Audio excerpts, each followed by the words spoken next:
சூரத்துல் பையினா அத்தியாயம் 98 தெளிவான சான்று மதீனாவில் அருளப்பெற்றது. வசனங்கள் 8.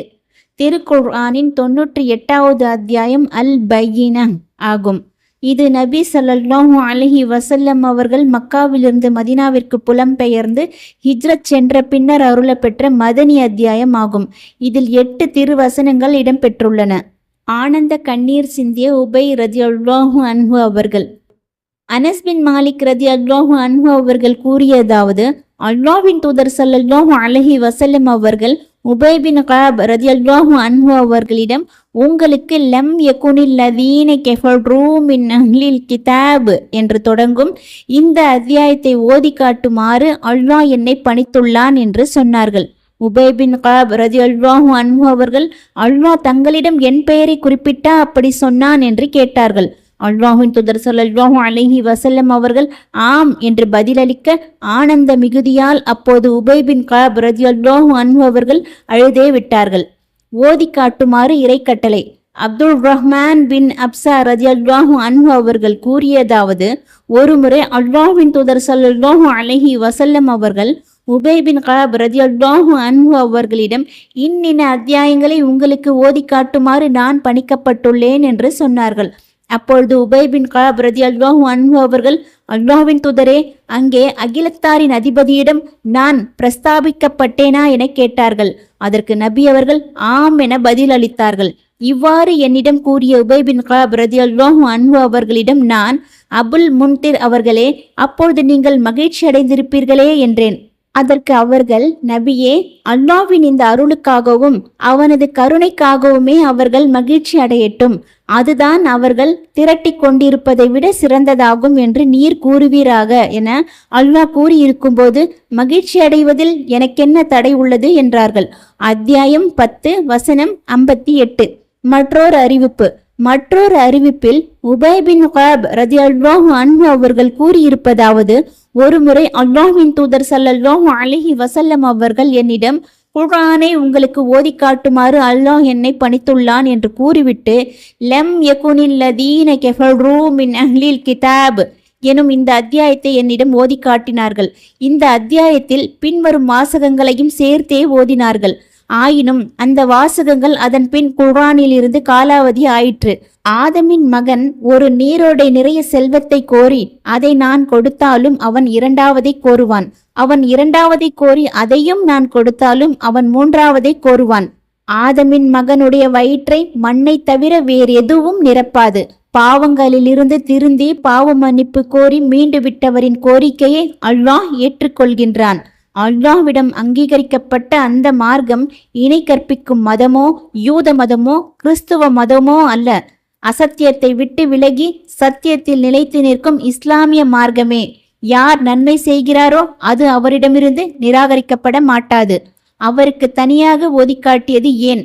நபி ஸல்லல்லாஹு அலைஹி வஸல்லம் அவர்கள் உபை பின் கஅப் ரலியல்லாஹு அன்ஹு அவர்களுக்கு இந்த அத்தியாயத்தை ஓதி காட்டியது அவர்களை பலப்படுத்த வேண்டும், அவர்களது இறை நம்பிக்கையை அதிகப்படுத்த வேண்டும் என்பதற்காகத்தான்.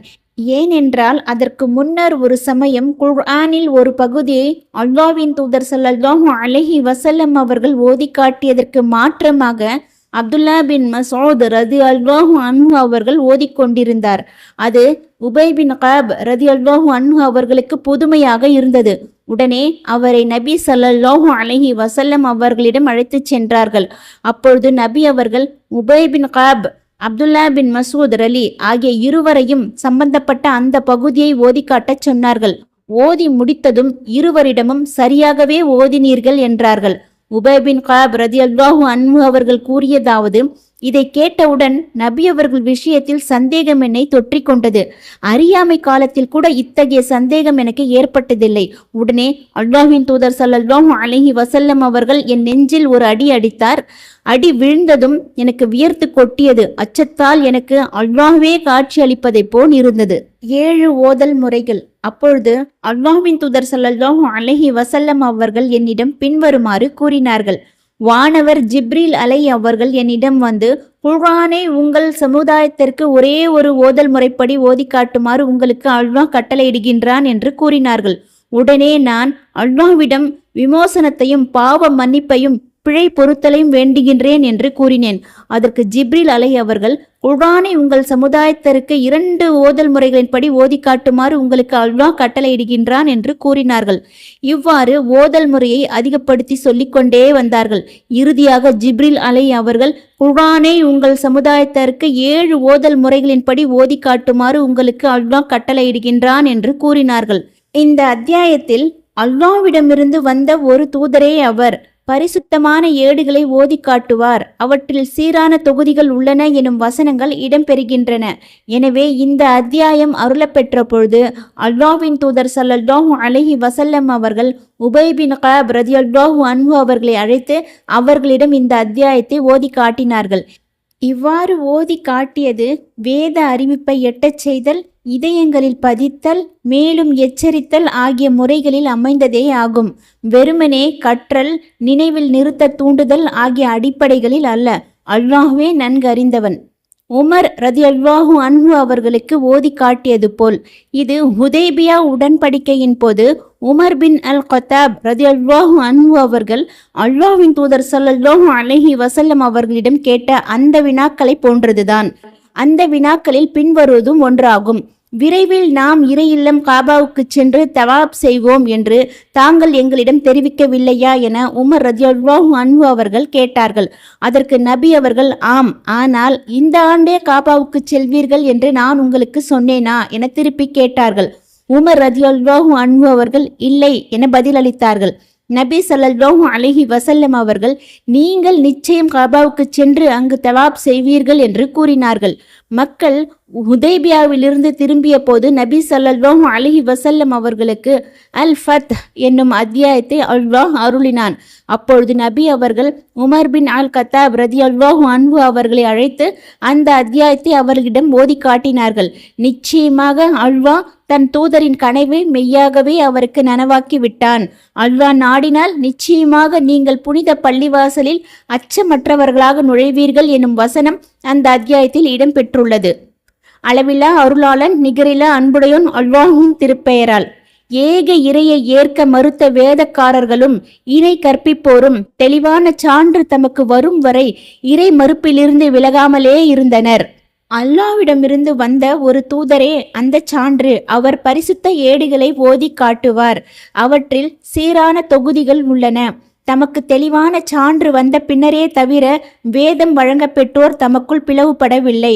உண்மை வழியில் நின்று வழிபாட்டை அல்லாஹுக்கு மட்டுமே உரிதாக்கி அவனை வணங்க வேண்டும். தொழுகையை கடைபிடிக்க வேண்டும்.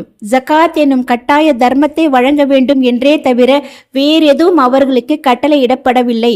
இதுவே சீரான மார்க்கமாகும். அன்றைய அரபகத்தில் வசித்து வந்த வேதக்காரர்கள் உள்ளிட்ட மக்கள் இறுதி காலத்தில் தோன்றவிருக்கிற ஒரு சீர்திருத்தவாதியை எதிர்பார்த்த வண்ணம் இருந்தனர். அந்த அளவுக்கு இறை தூதர் மற்றும் இறை வேதத்துடனான தொடர்பு அப்போது அருந்து போயிருந்தது. தர்மம் செத்துப்போய் அதர்மம் செல்வாக்கு பெற்றிருந்தது. இந்நிலையில்தான் தெளிவான சான்றாக இறுதி தூதரையும் இறுதி வேதத்தையும் இறைவன் அருளினான். அதுவரை அம்மக்கள் தவறான கொள்கையிலேயே விடாப்பிடியாக இருந்தனர். இறை மறுப்பிலேயே நீடித்திருந்த மக்கள். இங்கு உயர்ந்தோன் அல்லாஹ் முதலாவது வசனத்தில் ஏக இறையை ஏற்க மறுத்த வேதக்காரர்களும் இணை கற்பிப்போரும் தெளிவான சான்று தமக்கு வரும் வரை இறை மறுப்பிலிருந்து விலகாமலேயே இருந்தனர் என்று தெரிவிக்கின்றான். வேதக்காரர்கள் என்பது யூதர்களையும் கிறிஸ்தவர்களையும் குறிக்கிறது. இணை வைப்பாளர்கள் என்பது அரபியரிலும் அரபியர் அல்லாதோரிலும் உள்ள அக்னி ஆராதனையாளர்களையும் விக்கிரக வழிபாட்டினரையும் குறிக்கிறது. இந்த வசனத்திற்கு முஜாஹித் அவர்கள் உண்மையை தெளிவாகும் வரை இறை மறுப்பிலிருந்து அவர்கள் விலகாமலேயே இருந்தனர் என்றே விளக்கமளித்தார்கள். இவ்வாறு கதாதா ரஹ்மத்துல்லாஹி அலைஹி அவர்கள் கூறியுள்ளார்கள். இங்கு தெளிவான சான்று அல் பையின என்பது இந்த குர்ஆனையே குறிக்கிறது. இதனாலேயே ஏக இறையை ஏற்க மறுத்த வேதக்காரர்களும் இணை கற்பிப்போரும் தெளிவான சான்று தமக்கு வரும் வரை இறை மறுப்பிலிருந்து விலகாமலேயே இருந்தனர் என்று அல்லாஹ் குறிப்பிட்டு அடுத்த வசனத்தில் அந்த சான்று என்ன என்பதை விவரிக்கின்றான். தெளிவான சான்று வந்தது. அல்லாஹ்விடமிருந்து வந்த ஒரு தூதரே அந்த சான்று. அவர் பரிசுத்த ஏடுகளை ஓதி காட்டுவார் என அந்த வசனம் கூறுகின்றது. இது முஹம்மது ஸல்லல்லாஹு அலைஹி வஸல்லம் அவர்களையும் அவர்கள் ஓதி காட்டிய மகத்தான குர்ஆனையும் குறிக்கிறது. அந்த குர்ஆன் மேலான கூட்டத்தாரால் தூய்மையான ஏடுகளில் வரையறுக்கப்பட்டதாகும். இதையே மற்றொரு இடத்தில் இது தூய்மையான உயர்ந்த கண்ணியமிக்க ஏடுகளில் பதிவாகி உள்ளது. கண்ணியத்திற்குரிய நல்லோர்களான வானவ தூதர்களின் கரங்களால் வரையறுக்கப்பட்டுள்ளது என்று அல்லாஹ் குறிப்பிடுகின்றான். பரிசுத்த ஏடுகளில் பகுக்கப்பட்ட தொகுதிகள். அடுத்த வசனத்தில் அவற்றில் சீரான தொகுதிகள் உள்ளன என்று அல்லாஹ் கூறுகின்றான். அதாவது அந்த பரிசுத்த ஏடுகளில் அல்லாஹ் அருளிய பல அத்தியாயங்கள் உள்ளன. அவை சீரானவை, நேர்மையானவை, நேர்த்தியானவை. அவற்றில் எந்த தவறும் இராது. ஏனெனில் அவை வல்லமையும் மாண்பும் மிக்க அல்லாஹ்விடமிருந்து வந்தவை ஆகும் என விரிவுரையாளர் இப்னு ஜரீர் அவர்கள் விளக்கம் அளிக்கிறார்கள். அல்லாஹ்விடமிருந்து வந்த ஒரு தூதரே அந்த சான்று. அவர் பரிசுத்த ஏடுகளை ஓதி காட்டுவார் என்னும் வசனத்திற்கு கதாதா ரஹ்மத்துல்லாஹி அலைஹி அவர்கள் விளக்கம் அளித்த போது, இங்கு குர்ஆனை அழகான முறையில் அல்லாஹ் பாராட்டுகின்றான், எழிலான விதத்தில் புகழ்ந்துரைக்கின்றான் என்று கூறினார்கள். அவற்றில் சீரான தொகுதிகள் உள்ளன எனும் வசனத்திற்கு அப்துல் ரஹ்மான் பின் ஜைத் ரஹ்மத்துல்லாஹி அலைஹி அவர்கள் நேர்த்தியான நடுநிலையான ஆகமங்கள் உள்ளன என்று விளக்கம் அளித்தார்கள். தெளிவான சான்று வந்த பிறகுதான். அடுத்த வசனத்தில் தமக்கு தெளிவான சான்று வந்த பின்னரே தவிர வேதம் வழங்கப்பெற்றோர் பிளவுபடவில்லை என்று அல்லாஹ் தெரிவிக்கின்றான். மற்றொரு வசனத்தில் தம்மிடம் தெளிவான சான்றுகள் வந்த பிறகும் கருத்து மாறுபாடு கொண்டு பிரிந்தவர்களைப் போன்று நீங்கள் ஆகிவிடாதீர்கள், அத்தகையவருக்கே மறுமை நாளில் பெரும் வேதனை உண்டு என அல்லாஹ் குறிப்பிடுகின்றான். இந்த வசனங்கள் தமக்கு முன்னர் வாழ்ந்த சமுதாயத்தாரில் வேதம் வழங்கப்பெற்றோரை குறிக்கிறது. அவர்களுக்கு அல்லாஹ் சான்றுகளையும் தெளிவான ஆதாரங்களையும் நிறுவிய பின்னர் அவர்கள் பிரிந்து போயினர். மேலும் அவர்களுக்கு வழங்கப்பட்ட வேதங்கள் மூலம் அல்லாஹ் எதை நாடினானோ அது தொடர்பாகவே அவர்கள் கருத்து வேறுபாடு கொண்டனர். பெரிய அளவில் அவர்களுக்கிடையே கருத்து மோதல் ஏற்பட்டது. ஒருமுறை அல்லாஹ்வின் தூதர் ஸல்லல்லாஹு அலைஹி வஸல்லம் அவர்கள் யூதர்கள் 71 பிரிவுகளாக பிரிந்தனர், கிறிஸ்தவர்கள் 72 பிரிவுகளாக பிரிந்தனர். என்னுடைய இந்த சமுதாயம் 73 பிரிவுகளாக பிரிவார்கள். அவற்றில் ஒரே ஒரு பிரிவை தவிர மற்ற எல்லா பிரிவுகளும் நரகத்தில் நுழையும் என்று கூறினார்கள். அவர்கள் யார் அல்லாஹ்வின் தூதரே என்று மக்கள் கேட்டனர். அப்பொழுது நபி ஸல்லல்லாஹு அலைஹி வஸல்லம் அவர்கள், நானும் என் தோழர்களும் இருக்கும் வழியில் இருப்பவர்கள் என்று கூறினார்கள்.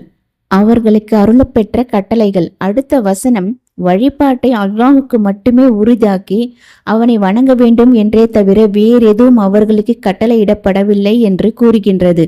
இதையே மற்றொரு வசனத்தில், நபியே, என்னை தவிர வேறு இறைவன் இல்லை, எனவே என்னையே வழிபடுங்கள் என்று நாம் அறிவிக்காமல் உமக்கு முன்னர் எந்த தூதரையும் அனுப்பி வைக்கவில்லை என்று அல்லாஹ் குறிப்பிடுகின்றான். இதனாலேயே இங்கு உண்மை வழியில் நின்று ஹுனஃபா என்னும் அடுத்த தொடரில் அல்லாஹ் குறிப்பிடுகின்றான். அதாவது இணை கற்பிப்பதிலிருந்து விலகி ஓரிரை கொள்கையில் நின்று. மற்றொரு வசனத்தில், ஒவ்வொரு சமுதாயத்தாருக்கும் தூதரை நாம் அனுப்பியிருந்தோம், அவர்கள் அல்லாஹ்வையே வழிபடுங்கள், பொய் தெய்வங்களான தீய சக்திகளை தவிர்த்திடுங்கள் என்றே பரப்புரை வழங்கினார்கள் என அல்லாஹ் குறிப்பிடுகின்றான். உண்மை வழியில் நின்று. இங்கு உண்மை வழியில் நின்று என்பதை குறிக்க ஹுனஃபா என்னும் சொல் மூலத்தில் ஆளப்பட்டுள்ளது. இது ஹனீஃப் என்பதன் பன்மையாகும். ஹனீஃப் என்பதன் விளக்கம் அல்-அன்ஆம் அத்தியாயத்தின் 79வது வசனத்தின் விரிவுரையில் முன்பே இடம்பெற்றுள்ளது. எனவே இங்கு அதை திரும்ப கூற வேண்டியதில்லை. தொழுகையும் தர்மமும். அடுத்த தொடரில் தொழுகையை கடைபிடிக்க வேண்டும் என்றும் அவர்களுக்கு கட்டளை பிறப்பிக்கப்பட்டது என அல்லாஹ் தெரிவிக்கின்றான். உடல் சார்ந்த வழிபாடுகளில் தொழுகையே மிகவும் சிறந்த வணக்கமாகும். அடுத்த தொடரில் ஜகாத் என்னும் கட்டாய தர்மத்தை வழங்க வேண்டும் என்றும் அவர்களுக்கு கட்டளை பிறப்பிக்கப்பட்டது என அல்லாஹ் கூறுகின்றான். ஜகாத் என்பது வறியவர்களுக்கும் இல்லாதோருக்கும் நன்மை செய்வதாகும். இதுவே சீரான மார்க்கம். அடுத்த தொடரில் இதுவே சீரான மார்க்கமாகும் என அல்லாஹ் தெரிவிக்கின்றான். இங்கு மார்க்கம் என்பதை குறிக்க தீன் என்னும் சொல் மூலத்தில் ஆளப்பட்டுள்ளது. இதற்கு மார்க்கம் என்றும் பொருள் கூறலாம். அதாவது இதுவே நிலையான நேர்மையான மார்க்கமாகும். அல்லது சமுதாயம் என்றும் பொருள் கூறலாம். அதாவது இதுவே சீரான நடுநிலையான சமுதாயம் ஆகும். அடுத்து வசனம் 6 முதல் 8 வரை. ஏக இறையை மறுத்த வேதக்காரர்களும் இணை கற்பிப்போரும் நிச்சயமாக நரக நெருப்பில் இருப்பர். அங்கு அவர்கள் நிரந்தரமாக இருப்பர். அவர்களே படைப்புகளில் தீயவர்கள். நிச்சயமாக யார் இறை நம்பிக்கை கொண்டு நல்லறங்கள் புரிந்தார்களோ அவர்கள்தான் படைப்புகளில் சிறந்தவர்கள். அவர்களின் இரட்சகனிடம் அவர்களுக்கான கூலி உயர்தரமான அதன் என்னும் சொர்க்கச் சோலைகளாகும். அவற்றுக்கிடையே ஆறுகள் ஓடிக்கொண்டிருக்கும். அங்கு அவர்கள் என்றென்றும் நிரந்தரமாக இருப்பர். அவர்கள் மீது அல்லாஹ் அன்பு கொண்டான். அவர்களும் அவன் மீது அன்பு கொண்டனர். இது தன் இறைவனை அஞ்சியவருக்கே கிடைக்கும். இங்கு உயர்ந்தோன் அல்லாஹ் ஏக இறையை ஏற்க மறுத்த பாவிகளான வேதக்காரர்கள் இணை கற்பிப்போர் ஆகியோரின் இறுதி முடிவு குறித்து தெரிவிக்கின்றான். அவர்கள் அல்லாஹ்வால் அருளப்பெற்ற வேதங்களுக்கும் அவனால் அனுப்பப்பெற்ற இறை தூதர்களுக்கும் மாற்றம் செய்பவர்கள் ஆவர். படைப்புகளிலேயே தீயவர்கள். நிச்சயமாக அவர்கள் மறுமை நாளில் நரக நெருப்பில் இருப்பர் என முதலாவது வசனத்தில் அல்லாஹ் தெரிவிக்கின்றான். அடுத்த தொடரில் அங்கு அவர்கள் நிரந்தரமாக இருப்பர் என அல்லாஹ் குறிப்பிடுகின்றான். அதாவது அதிலேயே என்றென்றும் தங்கிவிடுவர். அதிலிருந்து திரும்பவோ மீளவோ மாட்டார். அடுத்த தொடர் அவர்களே படைப்புகளில் தீயவர்கள் என்று கூறுகின்றது. அதாவது அல்லாஹ் படைத்து உருவாக்கிய படைப்புகளில் அவர்களே கெட்டவர்கள், படைப்புகளிலேயே சிறந்தவர்கள். அடுத்த வசனத்தில் தம் உள்ளங்களால் இறை நம்பிக்கை கொண்டு தம் உறுப்புகளால் நல்லறங்கள் புரிந்த நல்லடியார்களின் இறுதி முடிவை உயர்ந்தோன் அல்லாஹ் எடுத்துரைக்கின்றான். அவர்கள்தான் படைப்புகளில் சிறந்தவர்கள் என அந்த வசனத்தில் அல்லாஹ் கூறுகின்றான். படைப்புகளிலேயே வானவர்களை விடவும் இறை நம்பிக்கை கொண்ட மனிதர்களே சிறந்தவர்கள் ஆவார் என்ற கருத்திற்கு அபு ஹுரைரா ரலியல்லாஹு அன்ஹு அவர்களும் அறிஞர்களில் ஒரு பிரிவினரும் இந்த வசனத்தையே சான்றாக கொள்கின்றனர். ஏனெனில் இங்கு அல்லாஹ் இறை நம்பிக்கையாளர்கள் குறித்து படைப்புகளிலேயே அவர்கள்தான் சிறந்தவர்கள் என்று குறிப்பிடுகின்றான். அதன் என்னும் சோலையில் அடுத்த வசனத்தில் மறுமை நாளில் அவர்களின் இரட்சகனிடம் அவர்களுக்கான கூலி உயர்தரமான அதன் என்னும் சொர்க்கச் சோலைகளாகும். அவற்றுக்கிடையே ஆறுகள் ஓடிக்கொண்டிருக்கும். அங்கு அவர்கள் என்றென்றும் நிரந்தரமாக இருப்பர் என அல்லாஹ் தெரிவிக்கின்றான். அதாவது அச்சோலைகளில் இருந்து பிரியாமலும் அவை முடிந்து போகாமலும் தீர்ந்து போகாமலும் அவர்கள் அனுபவிப்பார்கள். அடுத்து அவர்கள் மீது அல்லாஹ் அன்பு கொண்டான். அவர்களும் அன்பு கொண்டனர் என அந்த வசனம் கூறுகின்றது. அல்லாஹ்வின் அன்புக்குரியவர்களாக அவர்கள் ஆகும் தகுதிதான் அவர்களுக்கு அங்கு வழங்கப்படும் நிலையான அருட்செல்வங்கள் எல்லாவற்றையும் விட மிகவும் உயர்ந்ததாக இருக்கும். அவர்களும் அல்லாஹ் தமக்கு வழங்கும் நிறைவான அருட்கொடைகள் தொடர்பாக அவனை பொருந்திக் கொள்வர். அடுத்து இது தன் இறைவனை அஞ்சியவருக்கே கிடைக்கும் என அந்த வசனம் கூறுகிறது. அதாவது இந்த கூலி அல்லாஹ்வை பயந்து அவனை அஞ்ச வேண்டிய முறையில் அஞ்சி அவனை நேரடியாக காண்பதை போன்று வழிபட்டவருக்கே கிடைக்கும். நபி மொழி. அபு ஹுரைரா ரலியல்லாஹு அன்ஹு அவர்கள் கூறியதாவது, ஒரு நாள் அல்லாஹ்வின் தூதர் ஸல்லல்லாஹு அலைஹி வஸல்லம் அவர்கள் படைப்புகளில் சிறந்தவர் யார் என்பதை உங்களுக்கு நான் அறிவிக்கட்டுமா என்று கேட்டார்கள். மக்கள் ஆம் அறிவிங்கள் அல்லாஹ்வின் தூதரே என்றனர். அப்பொழுது நபி அவர்கள் அல்லாஹ்வின் பாதையில் தமது குதிரையின் கடிவாளத்தை பிடித்து கொண்டிருப்பவர்தான் அவர் என்று சொல்லிவிட்டு அவர் எதிரியின் ஆர்ப்பரிப்பை கேட்கும் போதெல்லாம் அதன் மீது சரியாக ஏறி அமர்ந்து புறப்பட்டு விடுவார் என்று கூறினார்கள். பின்னர் அவருக்கு அடுத்து படைப்புகளில் சிறந்தவர் யார் என உங்களுக்கு நான் அறிவிக்கட்டுமா என நபி அவர்கள் வினவினார்கள். மக்கள் ஆம் அறிவிங்கள் அல்லாஹ்வின் தூதரே என்றனர். அப்பொழுது நபி அவர்கள் குழப்பமான காலத்தில் தமது ஆட்டு மந்தையில் ஒரு சிறு பகுதியுடன் மக்களை விட்டு ஒதுங்கி சென்று தொழுகையை கடைபிடித்து கொண்டும் ஜகாத்தை வழங்கி கொண்டும் இருப்பவர்தான் அவர் என்று கூறினார்கள். அடுத்து படைப்புகளில் தீயவர் யார் என உங்களுக்கு நான் அறிவிக்கட்டுமா என நபி அவர்கள் கேட்க மக்கள் ஆம் என்றனர். அப்பொழுது நபி அவர்கள் அல்லாஹ்வின் பெயரால் தர்மம் கேட்கப்பட்டும் எதுவும் வழங்காதவர்கள்தான் அவர் என்று கூறினார்கள். அல் பையின அத்தியாயத்தின் விரிவுரை இத்துடன் நிறைவுற்றது. எல்லா புகழும் உதவியும் அல்லாஹுக்கே உரியன.